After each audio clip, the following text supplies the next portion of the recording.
ঠিক তেমনই একটা প্রশ্ন আমার কোনো এক শুভাকাঙ্ক্ষী করেছেন। উনি বলেছেন, বিবাহিত মেয়ে যদি দীর্ঘদিন সেক্স বা সহবাস না করে তাহলে কি কি ক্ষতি হতে পারে? দেশের এবং প্রবাসের ভাই বোনদের প্রতি সালাম। আসসালামু আলাইকুম। আমি প্রভাষক ডাক্তার রিক্তা পারভিন, হোমিওপ্যাথি এবং আয়ুর্বেদিক চিকিৎসক। আজকে খুব গুরুত্বপূর্ণ একটা বিষয় নিয়ে আলোচনা করব। যে প্রশ্নটা বিশেষ করে প্রবাসী ভাই, প্রবাসী বোনেরা এবং প্রবাসী ভাইদের বউয়েরা করে থাকে, এবং যাদের স্বামী স্ত্রীকে রেখে দেশের ভিতরে চাকরি করে বা ব্যবসা বাণিজ্য করে কাছে আসতে পারে না, তাদের এই প্রশ্নটা বেশি থেকে থাকে। ধন্যবাদ আপু, সুন্দর একটা প্রশ্ন করার জন্য। আমার সবথেকে বেশি ভালো লাগে যে এখন অধিকাংশ নারী পুরুষ কিন্তু এই সেক্সুয়াল বিষয়ে কিন্তু অত্যন্ত সচেতন। আরো ভালো লাগে যে অনেক ধর্মপ্রিয় ভাই, যারা অনেকেই এই বিষয়গুলো অনেক পছন্দ করে থাকেন, কারণ তাদের ভিতরে একটা আসছে যে আসলে এই পৃথিবীটা টিকে আছে কিসের মাধ্যমে? সেটা একমাত্র মাধ্যম কিন্তু যৌন মিলন। তো যাই হোক, এখন বিষয়টি হলো যে যদি একজন বিবাহিত মেয়ে দীর্ঘদিন সহবাস না করে তাহলে তার কিন্তু অনেক সমস্যা হতে পারে। অনেক, প্রথমেই বলবো যে শারীরিক এবং মানসিক স্বাস্থ্যের সঙ্গে কিন্তু যৌন মিলনের সম্পর্ক, শরীর অর্থাৎ মনের সঙ্গে যৌন মিলনের সম্পর্ক থাকে। তো এখন সেই শরীর মন যদি সেই যৌন মিলনকে সঠিক সময়ে সঠিকভাবে না পেয়ে থাকে তাহলে কিন্তু কখনোই সে সুস্থ থাকতে পারে না। আরেকটা কথা হলো যে দীর্ঘদিন যদি একজন স্ত্রী স্বামী সহবাস থেকে বঞ্চিত থাকে, অর্থাৎ স্বামী সঙ্গে সে শরীর যে কারণে স্বামীকে পছন্দ হচ্ছে না, অথবা তার সেক্সুয়াল একটা সমস্যা রয়ে গেছে, অথবা যে কারণে হোক স্বামীকে সে সহবাস করতে দিচ্ছে না। যারা দূরে থাকে তো সেটা আলাদা বিষয়। যারা কাছে থেকেও স্বামীকে কিন্তু অনেকে বলে থাকে যে তারা আলাদা রুমে স্বামীকে রাখে, সে একা থাকে। কিছু কিছু মেয়ে আছে এরকম। তো সেক্ষেত্রে কিন্তু আপনার স্বামী কি হতে পারে? আপনার স্বামী কিন্তু পরকীয়ায় লিপ্ত হতে পারে, এবং এর জন্য কিন্তু আপনার সংসারটা ভেঙে যেতে পারে। এই জন্য একটা মেয়ের কাছে এর থেকে বড় ক্ষতির কিন্তু আর কিছু নেই।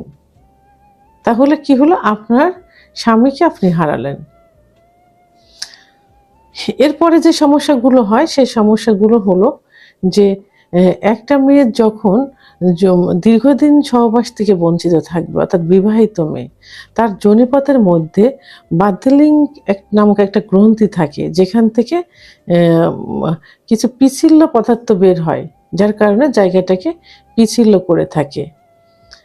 তো এটা যদি কমে যায়, এটা দীর্ঘদিন সহবাস না করলে এটা কিন্তু কমে যায়, যার কারণে কিন্তু যৌন অক্ষমতা চলে আসে।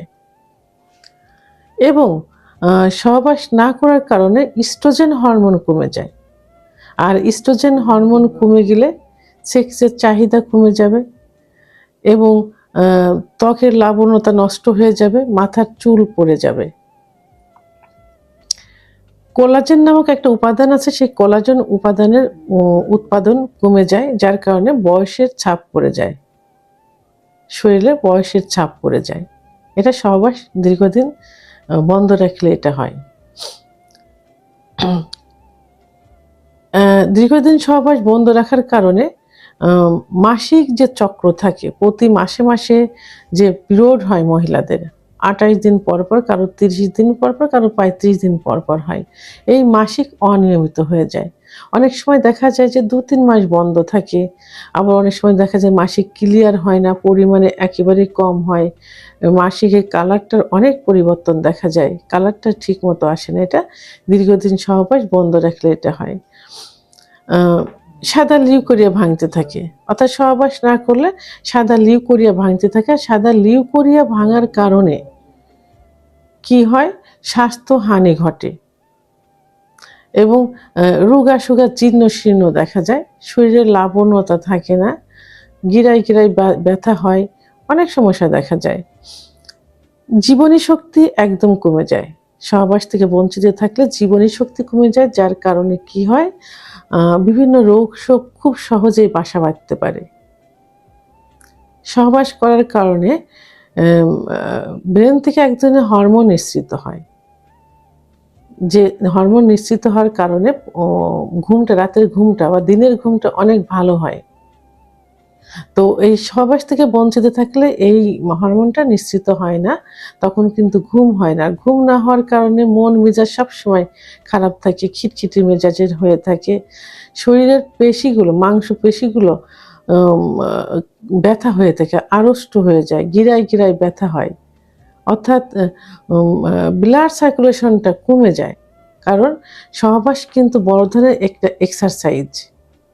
সেহেতু একটা বিবাহিত মেয়ে দীর্ঘদিন সহবাস না করলে তার পুরো লাইফটাই কিন্তু শেষ হয়ে যায়।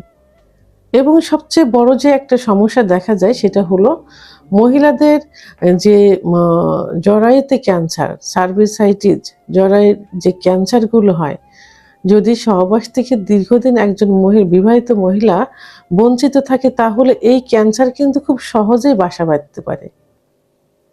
তো এই জন্য একজন বিবাহিত মহিলা মানে দীর্ঘদিন সহবাস থেকে বঞ্চিত থাকবেন না বা থাকা যাবে না। আপনারা সেভাবেই নিজের জীবনটা গড়ার চেষ্টা করবেন।